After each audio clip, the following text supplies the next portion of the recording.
qui me sont attachés ne concordent pas avec ce qui s'est passé. Alors, je demanderai peut-être au président de le relire pour que cela me donne bien l'idée de bien répondre. Regardez, Monsieur David, ici nous voudrions seulement connaître ce qui s'est passé réellement entre vous et Madame Dorcas. Parce que le ministère public a dit, le ministère public dans le résumé des faits, a dit qu'il vous poursuivait pour torture sur Madame Dorcas Mouya. Il vous poursuivait également pour atteinte à sa vie, pour coups de blessures volontaires lui administrés, ainsi que pour coups de blessures aggravées que vous lui avez administrés. Qu'est-ce qui s'est passé, tentative de meurtre? Qu'est-ce qui s'est passé réellement à cette date du 23 mars 2026 à l'hôpital général de référence de Kinkole? Qu'est-ce qui s'est passé réellement? Merci beaucoup. Par rapport au fait qu'on vous reproche, vous pouvez nous dire ce qui s'est passé? Je pense que ici présent, il n'y a personne d'autre que moi qui était là lorsque les faits se sont passés. Et je crois que vous me croirez sur ma narration.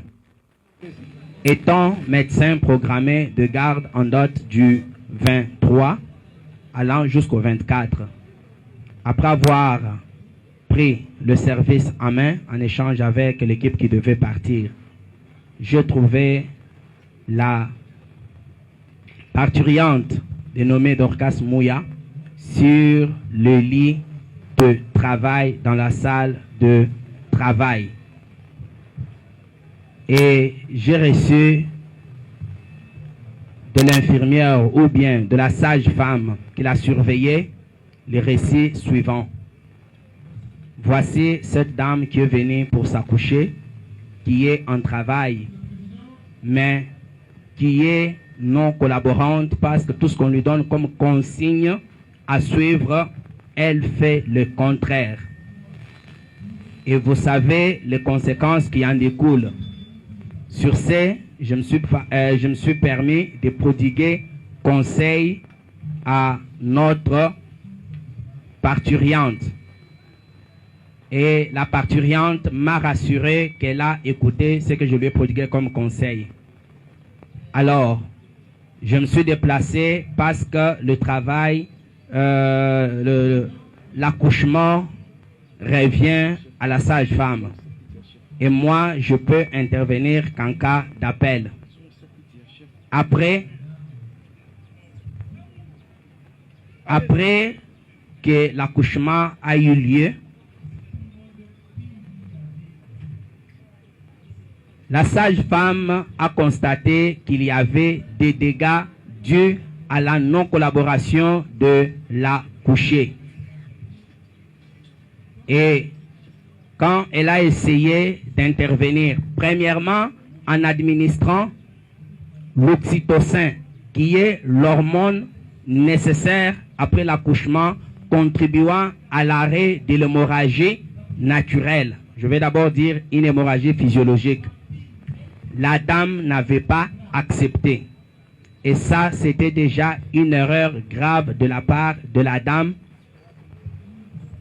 parce que cela pouvait conduire à des dégâts. Après avoir évalué la dame après l'expulsion du bébé, la dame n'a pas voulu que les mains soient introduites dans ses parties intimes comme de coutume pour terminer les soins. Et après avoir objectivé une déchirure des parties molles de notre accouché, la mesure à prendre est la suture ou la réparation. Devant cette nécessité-là, notre accouché a refusé que réparation soit faite. Après que la sage-femme ait échoué cette discussion avec notre accouché, elle a fait appel au premier médecin de garde, qui qui, selon ses dires, n'a pas réussi à convaincre notre accouché des soins post-partum. Et ce dernier médecin fera appel à un deuxième médecin commis à la garde. Celui-ci a essayé, je ne sais pas comment, persuader, supplier, expliquer le bien fondé de l'intervention qui doit venir après l'expulsion du bébé. Et après avoir tenté de faire quelque chose, le refus catégorique de notre accouché a été constaté. Sur ce, le confrère a pris l'initiative de faire appel à l'équipe de la couverture sanitaire universelle, ou ceci en sigle, pour le transfert de la dame.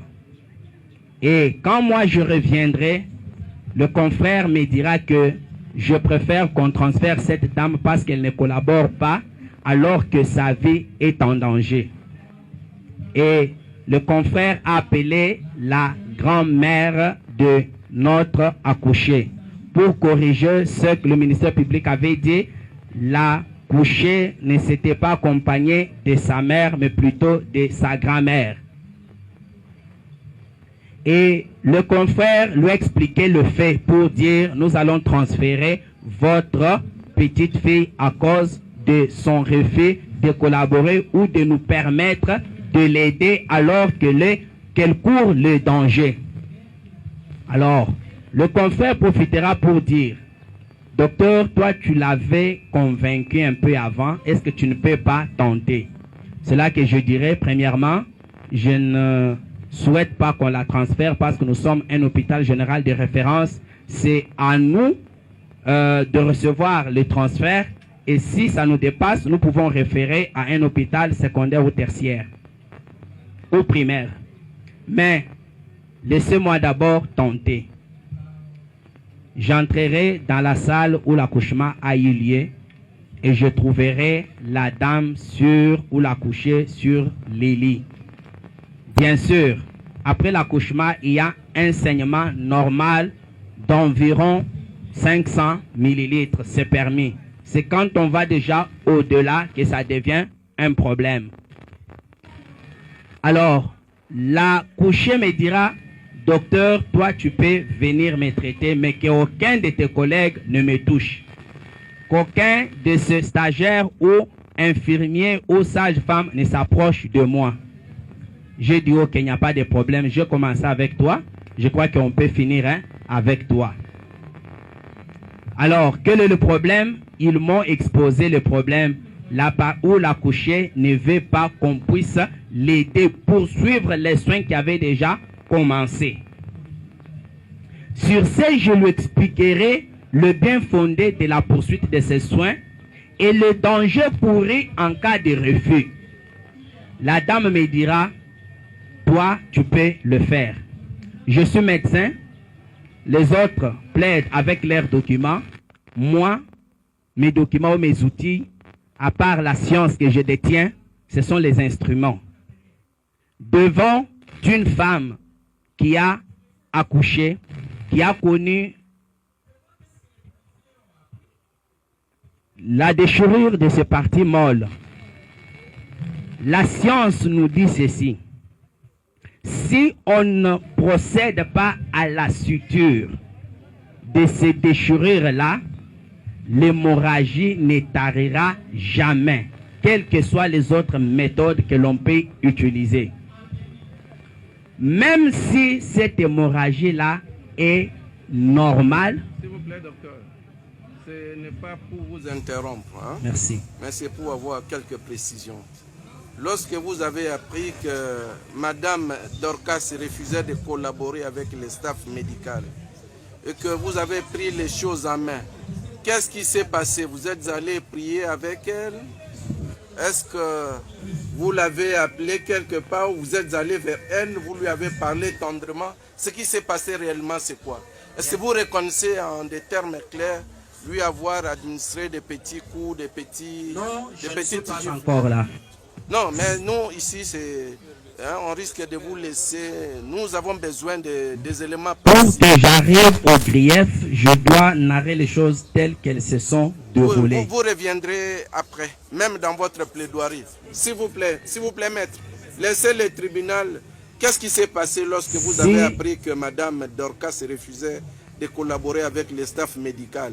Les relations avec elle étaient cordiales. Vous avez donné un petit coup. Vous avez donné des paroles des paroles gentilles. Ça s'est passé comment? Merci. S'il vous plaît. Maître, vous l'assistez. Attendez. Merci. Je crois que je ne veux pas vous prêter intention, mais vous voulez peut-être que je précipite la narration. Ce n'est pas précipité, c'est l'instruction. Hein. L'instruction, c'est une question de... C'est un jeu, une étape de question-réponse.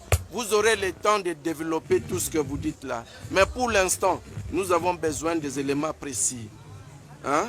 Bien sûr. Ce qui s'est réellement passé entre vous et Bien elle, sûr. après avoir appris qu'il y avait refus de collaboration. J'ai fait ce qui s'est fait normalement. C'est quoi ce qui s'est fait normalement? C'est essayer de collaborer avec l'accouché, oui, et en cas de refus, lui expliquer le danger qu'elle court en refusant ce qu'on veut faire, oui, et lui montrer combien cela n'est pas traumatique si parfois elle a peur qu'elle comprenne que ça ne va rien lui faire.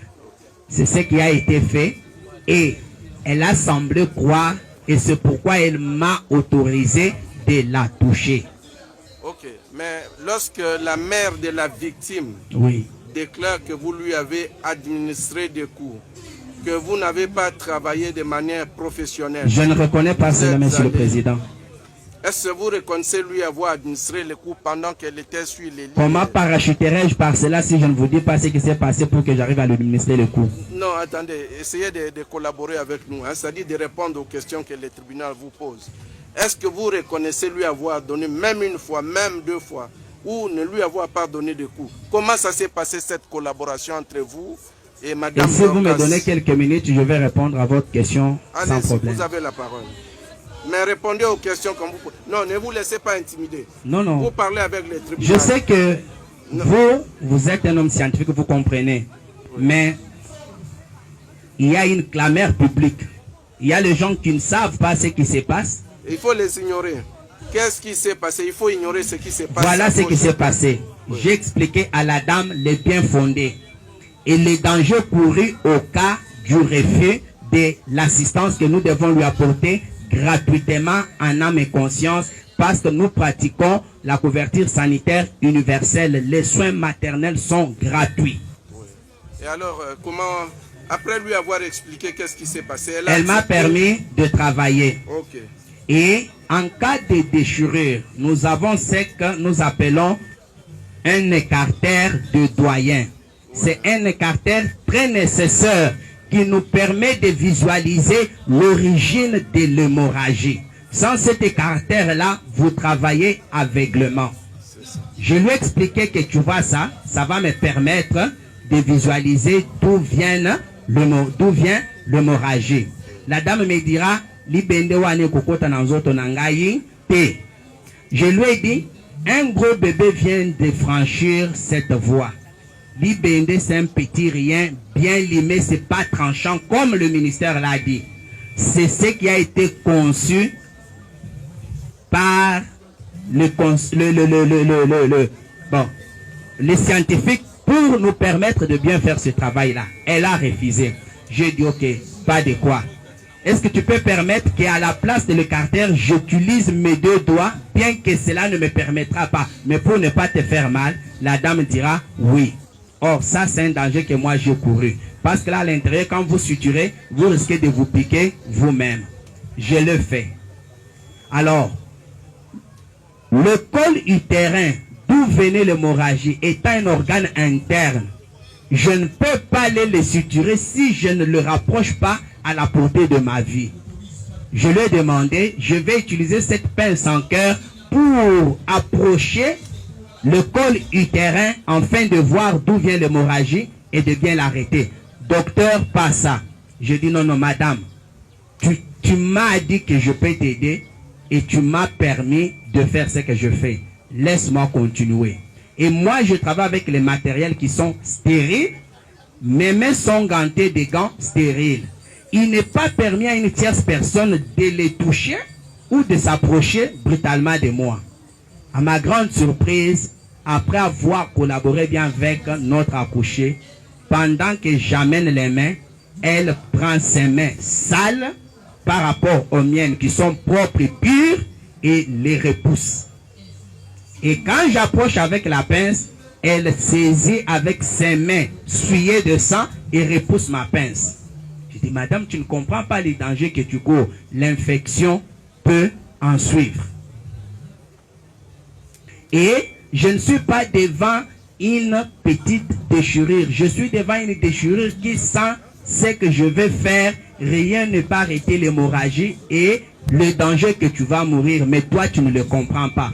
Or, si tu mourrais, nous serons jugés par d'abord l'hôpital, puis par l'État, parce que le président, en introduisant la couverture sanitaire universelle, l'objectif, c'est d'éviter premièrement le décès maternel. C'est ce qui est grave. Alors, là, je suis déjà dans les détails. D'abord, la dame a posé des actes qui ne sont pas permis d'être posés. J'ai dit, d'accord, mais est-ce que tu peux me permettre d'être assisté par l'équipe stagiaire qui est ici? Il dit, non. Mais je ne peux pas travailler seul sans l'assistance. Et j'étais devant un dilemme et j'ai pu expliquer de toutes les manières, mais on dirait que la personne ne comprenait pas les bien fondés de mon intervention. Okay. Et en posant des gestes agressifs vis-à-vis de moi, j'appelle ça agressif. Je lui ai dit, je ne sais pas quoi faire devant ça, mais je comprends pourquoi les autres t'ont abandonné. Je fais appel à sa grand-mère qui est venue, qui a parlé. C'est le comportement avec cette fille, elle parle sans cesse. Elle réplique à n'importe qui, à n'importe quoi, au lieu de s'intéresser à moi, le médecin. Au point même de fermer la bouche à sa grand-mère, de Kolongolaye. Les autres parturiantes qui étaient là ont intervenu en disant, depuis 16 heures tu es là. Yo mokonde ozamwasi akobota biso pe toye pona tobota. Ndenge nini yo a privatisé donc yo moko simbi ba médecin biso bakotala biso quand. Et là j'ai à peu près 6 femmes en travail aussi avec 2 lits. Bon. Et une à la porte en train de pleurer. Malgré l'intervention de celles qui les avaient accompagnées, d'elle-même qui pleurait aussi qu'on mette d'abord son cas à côté, qu'on les voie, elle n'a pas compris. J'ai envoyé appeler notre service de sécurité de l'hôpital, les JR. Et c'est une dame. Des fois, quand on a des difficultés comme ça, on fait appel pour qu'elle vienne quand même intervenir. Peut-être qu'on peut comprendre. C'était une militaire en tenue, ça peut aller. Malheureusement, il était allé intervenir de l'autre côté. Vous comprenez combien j'étais en train de chercher des solutions. Et tout cela, ça prenait du temps, mais la femme saignait. J'ai dit, mais dans l'entretemps, si l'on continue avec... S'il vous plaît, monsieur David, vu son refus de collaborer, après avoir tout tenté, qu'est-ce qui s'est passé réellement? Moi, connaissant les dangers qu'elle courait, et que moi aussi je courais, si je lui laissais tomber dans ces dangers-là, j'ai dit, je dois utiliser une autre méthode, c'est grimacer ou contraindre cette accouchée pour atteindre les objectifs qui lui sont vitaux. Exactement. Vous l'avez grimacé de quelle manière? Ça a commencé par des intimidations, sans suite.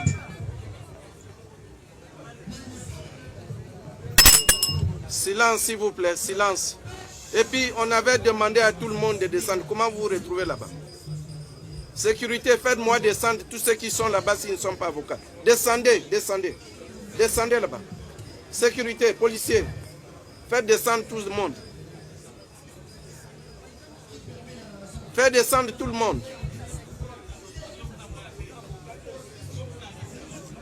Faites descendre tout le monde. Que tout le monde descende.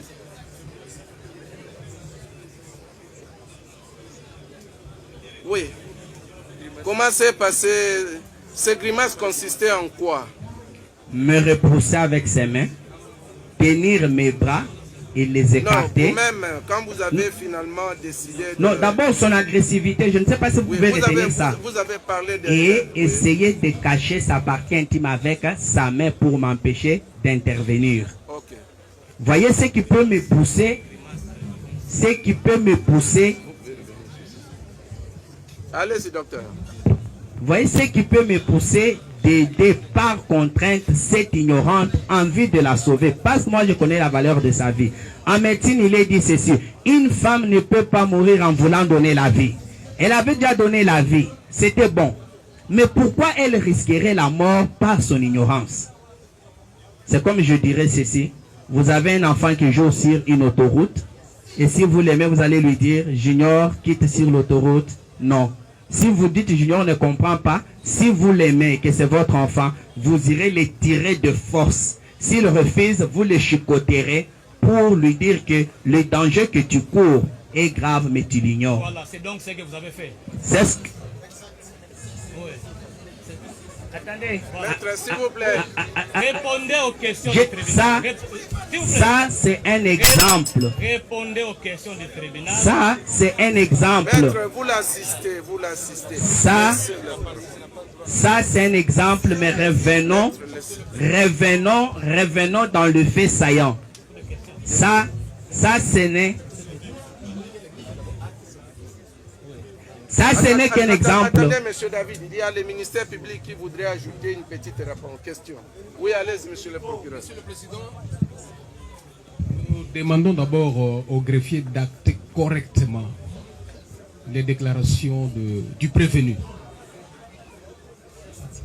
Un et exemple l'exemple qu'il vient de donner. Et en outre, j'en profite, monsieur le Président. Nous constatons que le prévenu évite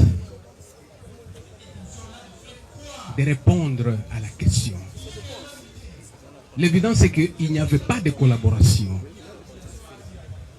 Et il vient de soulever cela. Et quelle a été sa réaction? Et en tant que médecin, où est-ce qu'il a mis le principe du libre choix de patient? Merci, monsieur le procureur, pour la question. Est-ce que je peux... Non, maître, attendez que le Est-ce que je peux continuer parce que je suis presque à la fin? Attendez que c'est le tribunal qui vous pose des questions. Répondez d'abord aux questions. Est-ce que je peux continuer? Suffisamment de temps pour intervenir. Allez-y. Oui, vous répondez aux questions du tribunal. Merci. Je viens de dire tantôt qu'il y a eu grimace et intimidation. Dites clairement au tribunal en quoi ont consisté vos grimaces et vos intimidations. C'était d'abord en parole. Et cela n'a pas suffi pour convaincre. C'était quel genre de parole? Madame, tu cours un grand danger, mais que toi tu ignores. Parce que tu n'es pas venu donner la vie pour répartir c'est ce cadavre. que vous considérez comme grimace? Non, non, mais je suis en train d'enchaîner. Dites au Je tribunal, commence par voilà. les petites. Dites au tribunal. Bien sûr, j'ai Oh, dit attendez. intimidation et grimace. Voilà. Je commence par intimidation. C'est en parole. Attendez, dites clairement au tribunal en quoi ont consisté vos grimaces et vos intimidations. C'est venu de vous-même. Bien sûr. Mais c'est ce que je dis. C'est d'abord lui dire en parole que tu cours le grand risque qui est le décès maternel si tu ne me laisses pas continuer à te donner les soins qui te sont nécessaires. Et devant cet état de nécessité, devant cette urgence des urgences, une femme qui saigne en postpartum pour une déchirure toute simple qu'on peut réparer en quelques minutes, mais qui refuse. Mais si je dis bon, viens, signe ici. Vos grimaces et intimidations ont-elles produit des effets? Mais, oui, bien sûr. Et les effets sont que, à la fin de cela, la dame est remontée sur la table et elle m'a laissé travailler cette fois-ci en collaborant jusqu'à la fin. Ce qui était un grand étonnement de ma part. J'ai dit, mais c'est parce que tu ne voulais pas écouter dès le début. Vous êtes sûr que vous avez collaboré elle a collaboré jusqu'à la fin? Jusqu'à la fin, je vous assure, j'ai terminé, je l'ai lavé, je lui ai fait les soins vulvaires qu'elle refusait au début. Et j'étais étonné, sans donner aucun médicament, et tout était fini. Elle n'avait pas de pampers. J'ai même demandé qu'on amène un habit pour Donc, quand même... Pour vous, vous n'avez porté aucun coup à la dame?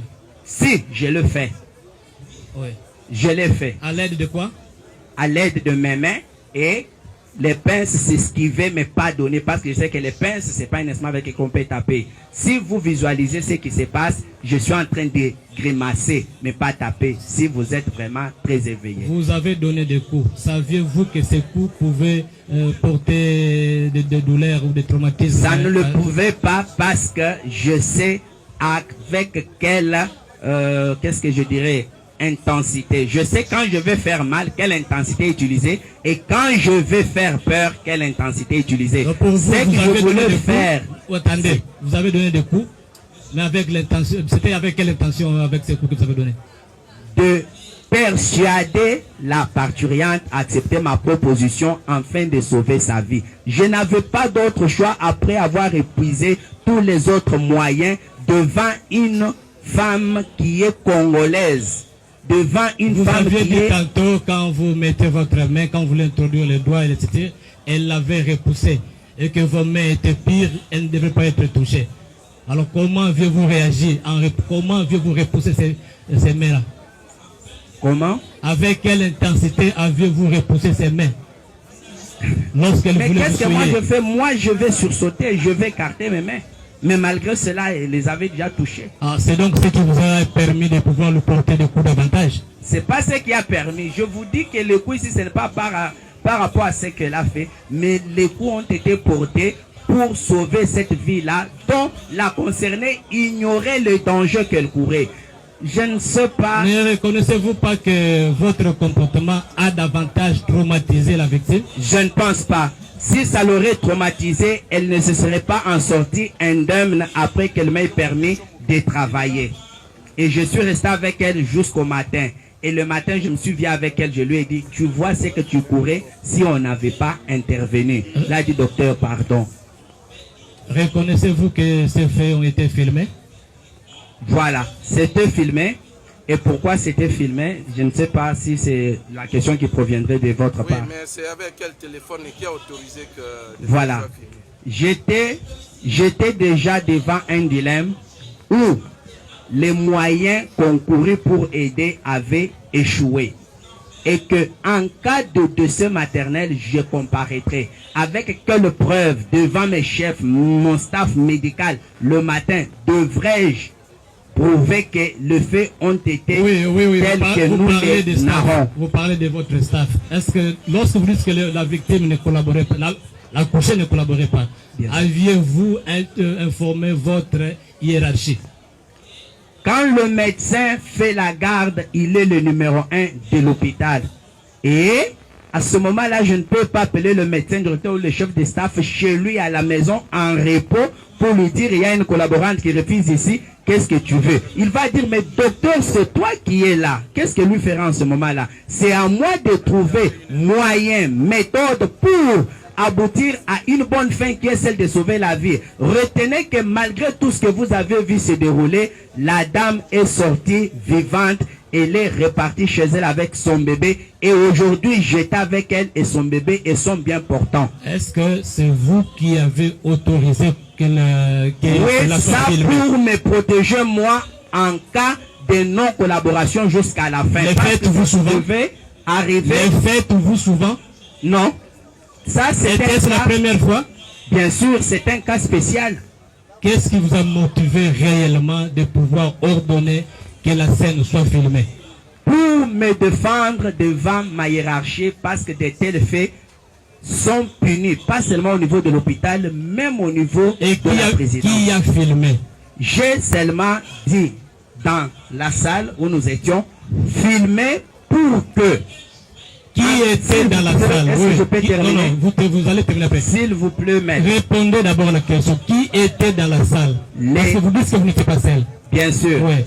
Il y avait une sage-femme. Maître, vous allez compléter. Attendez qu'il termine la question finale. Il y avait une sage-femme. Laissez le prévenu répondre aux questions. Maître, laissez le prévenu répondre. Vous répondrez, vous. Non, non. Laissez le prévenu répondre. S'il vous plaît, monsieur le président. Non, je ne veux pas la parole. Vous nous donnez l'impression de vouloir Maître, s'il vous plaît. S'il vous plaît, s'il vous plaît. Bon, gardons notre calme. Hein? Un instant. Messieurs les avocats, maître, s'il vous plaît, gardez votre calme. Hein? Le tribunal n'a pas l'intention de perturber ou d'intimider les prévenus. Nous voudrions seulement avoir sa version des faits. Vous comprenez? Monsieur David. Monsieur le Président, nous avons compris. Attendez, vous n'avez pas encore la parole. Monsieur David. Monsieur le Président. Ça va? Ça va? Vous n'êtes pas Mais perturbé, seulement, non? je n'ai pas aimé le comportement. Non, nous sommes tous... ce sont les questions du tribunal. Hein? Parce que si vous ne me comprenez pas, vous croirez à toutes les narrations. Exact. Je vous ai dit en avant que de nous tous qui sommes ici, seuls, j'ai assisté à tout ce qui s'est passé. Vous, on vous a raconté. Alors, croyez-moi en âme et conscience, parce que moi aussi, je vous crois. Exactement. Bon, nous avons compris. Mais vous avez tout à l'heure dit que vous avez utilisé la première méthode qui consistait à grimacer la victime. Ce n'était pas ça la première. Disons, une méthode souple, quoi, par des paroles. Bien sûr. Mais est-ce que vous êtes passé aux actes, c'est-à-dire aux actions? Après les paroles, il y avait des actions. Bien sûr, il y a eu des actions pour contraindre le travail qui devait être fait. Parce que sans cela... Que le conseil recule un tout petit peu, hein, pour permettre également aux prévenus, même d'un mètre, s'il vous plaît. Parce que vous risquez même d'étouffer Monsieur David. Monsieur David. Monsieur le Président. Après les paroles, vous êtes passé aux actions ou aux actes? Monsieur le Président. Oui. Vous avez devant vous un prévenu parce que quelque chose s'est passé, mais un sauveur de vue. Quand je regarde tout le monde qui est ici, je vois la plupart de mes patients. Je vois des femmes que j'ai déjà aidées ici. Je vois leur visage. Et qui peuvent être frustrées quand ils me voient devant ici pour le service que je rends à la nation depuis 8 ans. D'accord. Mais après les paroles d'intimidation, vous êtes passé après les paroles, je vous assure que je suis passé aux actes parce que j'étais devant un état de nécessité, mais que mon accouché ne comprenait pas.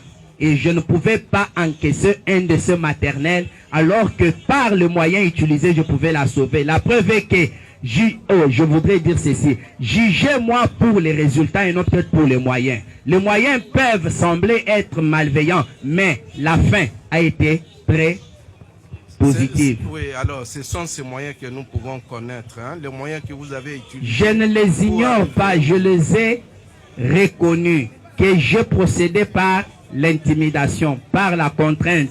Sans résultat, je suis allé jusqu'à la contrainte physique. Je reconnais. C'est pour cela que quand j'ai reçu le message qui me disait que il y a une vidéo qui circule, on vous voit en train de tabasser une femme, j'ai dit, ah, cette affaire est arrivée jusqu'à ce niveau-là. Et moi seul, connaissant les dangers, je me suis rendu seul devant mon chef direct qui était le CD en ville. Seul, personne ne savait. J'ai dit, ce qui circule là, ça va avoir des retombées sur moi. Quand je me suis rendu seul chez le CD pour lui expliquer le fait tel que ça s'est passé, parce que ce que vous voyez circuler là, la stagiaire qui a filmé, je ne la connais pas parce que je ne regardais pas derrière, mais bien sûr devant. Au lieu de me remettre ma vidéo pour aller donner le preuve au cas où il y aurait eu un danger à ma hiérarchie, elle a disparu dans la nature.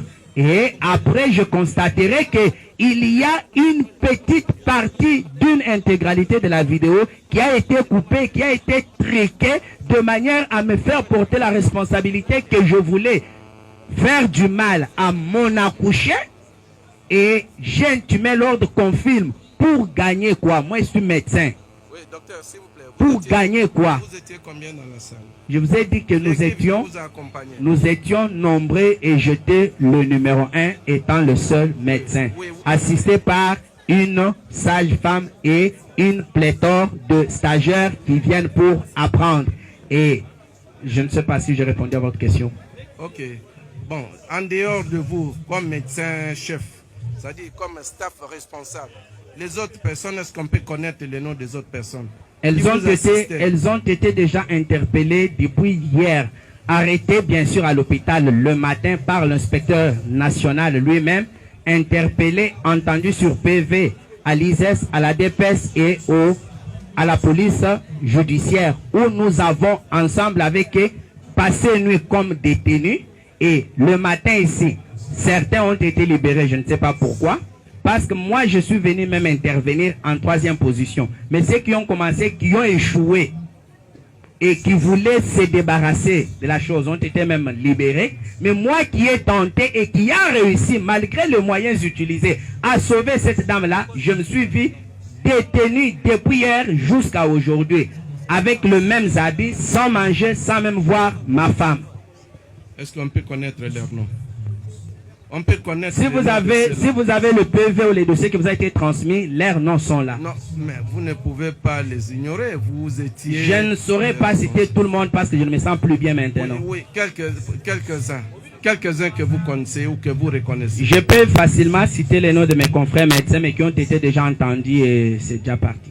Non, ceux qui étaient avec vous dans la salle. Non, là je connais qu'une sage-femme, les stagiaires, je n'ai pas le temps de connaître leurs noms. Oui, mais la dame, la sage-femme s'appelait comment? Je crois que c'est Maman Timbo. Je crois Timbo.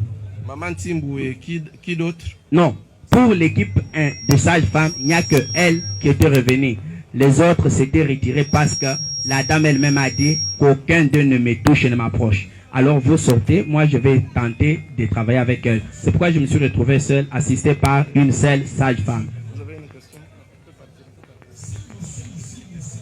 Et j'aimerais vous dire ceci. Monsieur le Président, oui, j'aimerais vous dire ceci. Monsieur David, allez-y.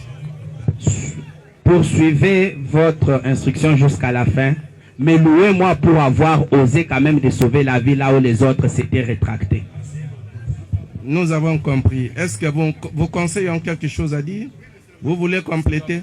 Bon, essayez de vous organiser pour prendre la parole. En toute discipline et sur des faits précis. Ne revenez pas sur ce qui a été dit. Vous pouvez peut-être revenir pour oui. Allez-y. Au vu de l'instruction, nous voulons la comparution de la dame sage-femme parce que notre client a dit tantôt, il a utilisé ses moyens pour persuader la dame pour l'intérêt supérieur de sa vie et la vie du bébé. Nous estimons que cette sage-femme qui était dans la salle d'accouchement pouvait comparaître et d'autres médecins qui ont eu à tenter, les infirmiers qui ont eu à tenter à aider la femme, mais ils n'ont pas pu et aussi pouvaient comparaître pour éclairer la religion de votre tribunal. Nous avons dit.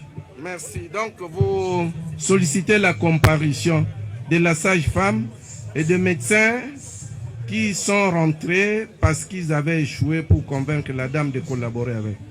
C'est bien noté. Je crois que le greffier a acté. Allez-y, Monsieur le Président, nous avons suivi les réponses qui ont été magistralement données par les docteurs. Et il y a quand même des questions qui nous taraudent l'esprit. Les deux petites questions, nous les adressons au ministère public. Puisque, jusqu'à preuve du contraire, il nous semble que le ministère public n'a même pas pris le soin d'entendre la prétendue victime. Alors, on va jeter un coup d'œil. Le procès verbal est ici, il est dans les dossiers. Effectivement. Est-ce que le ministère public, après l'avoir entendu, comme vous dites qu'il y a le procès verbal dans le dossier, est-ce qu'avait-il pris les soins de procéder à une même petite confrontation avec les prévenus par ici devant vous? Ça, c'est la première question. La deuxième.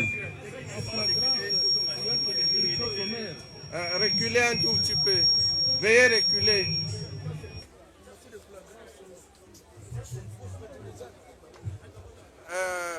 Maître, le tribunal vous rappelle que nous sommes en matière de flagrance. Même le ministère public a procédé à une audition sommaire. C'est ici, ensemble avec vous, que nous allons rassembler les éléments de preuve, entendre les prévenus, essayer d'étoffer, d'approfondir l'instruction. Évidemment, évidemment. Alors, puisque tous nous sommes en train de découvrir les faits, mais nous sommes quand même curieux de savoir que le ministère public dit déjà qu'il y avait tentative de meurtre. Alors, la question que je lui pose en rapport avec cette tentative de meurtre, quels sont les faits qui ont commencé pour donner la mort et qui ont été arrêtés par un fait externe pour qu'ils disent qu'il y a effectivement tentative de meurtre. Donc les faits externes, indépendants de la volonté du prévenu ici présent, qui aurait arrêté cette procédure-là de vouloir attenter à la vie de la partie prétendue victime. Et pour enchérir, Monsieur le Président, par rapport aux personnes qui doivent être entendues ici, nous sollicitons également la comparution de la grand-mère, puisqu'il nous semble que c'est elle qui a vécu personnellement les faits. Et donc, si votre tribunal, pour nous permettre de bien nous défendre, invitez la grand-mère, ce sera pour nous justice, nous avons dit. Merci, le tribunal a compris. S'il vous plaît, Monsieur le Président. S'il vous plaît, j'ai une seule question à poser au ministère public. Attendez, maître. Affaire posée, hein. Affaire posée. Oui, merci. Bon, dans tous les cas, la grand-mère a été entendue sur PV, mais sur votre demande, nous allons ordonner sa comparution personnelle. Et ensuite, la question que vous avez posée au ministère public, c'est de dire quelque chose sur la tentative de meurtre, sur l'élément, la circonstance indépendante qui a empêché. D'accord, nous avons compris, le ministère public vous a suivi. Nous pouvons ajouter une autre question au ministère public. Allez-y. À faire poser. Monsieur le Président, est-ce que vous devriez vous demander au ministère public avec quel objet contondant qu'il a utilisé pour attenter à la vie de la victime, le médecin disposé? Est-ce qu'il peut montrer ces objets contondants que le médecin aurait utilisé pour administrer la mort à madame? D'accord, on a compris. Une troisième question. Une troisième question.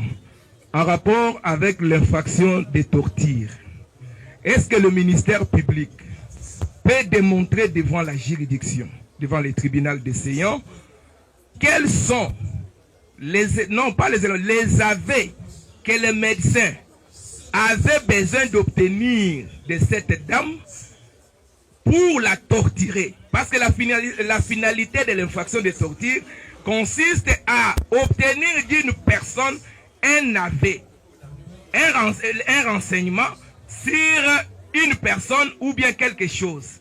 Donc, quels sont les éléments, plutôt, quels sont les renseignements ou l'aveu que le médecin tentait d'obtenir de cette dame? Monsieur le Président, nous voudrons ajouter la dernière question. S'il vous plaît, vous allez revenir. L'instruction continue, mais qu'on laisse d'abord au ministère public le temps de répondre. Non, je pense qu'il doit balayer toutes les questions. C'est la dernière. C'est la dernière. Maître, attendez. C'est nous qui avons la police d'audience. Au ministère public de répondre d'abord aux trois premières questions. Honneur au sur la tribunal. tentative de meurtre, sur l'objet ou l'instrument que le médecin aurait utilisé pour... voilà. Et puis la dernière, c'est sur la finalité de cette torture-là. Quels sont les aveux? Monsieur l'organe de la loi. Monsieur l'organe de la loi, vous avez la parole. Merci, Monsieur le Président, pour la parole nous accorder. Monsieur le Président, nous allons vous demander d'auditionner, de visualiser les images. Et en visualisant ces images, Monsieur le Président, vous allez comprendre. Votre attention, s'il vous plaît. Le ministère public est en train de répondre aux questions que vous avez posées. Vous allez comprendre. Suivez le ministère public. Le comportement de ce prévenu, Monsieur le Président. À la question de savoir quels sont les éléments extérieurs qui ont empêché que cette tentative de meurtre n'ait pas eu lieu, Monsieur le Président, je tiens d'abord à faire observer pourquoi nous avons retenu la tentative de meurtre. Je fais poser une question qu'il n'a pas répondu. Les libres choix du patient, Monsieur le Président.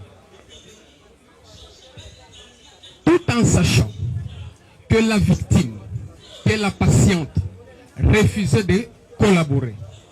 Au lieu de chercher des méthodes douces, Monsieur le Président, il s'est mis en bourreau, Monsieur le Président.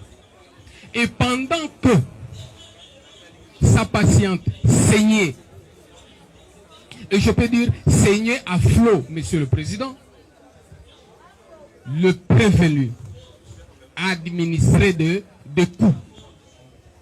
Et pourtant, c'est une première part, elle vient de s'accoucher, elle est faible, et ces coups-là auraient entraîné, Monsieur le Président, sa disparition, Monsieur le Président. Qu'est-ce qui a fait que cela ne puisse pas arriver, Monsieur le Président? À lui-même, il a répondu à la question. Que après avoir intimidé, après avoir porté des coups, étant donné qu'elle était seule, il y avait plusieurs dames dans la salle. Elle ne pouvait que céder, Monsieur le Président. C'est parce qu'elle a cédé que le résultat n'est pas arrivé. L'objet contendant, oui, Monsieur le Président. Permettez, Monsieur le procureur, le tribunal voudrait reformuler la question en ces termes. Selon les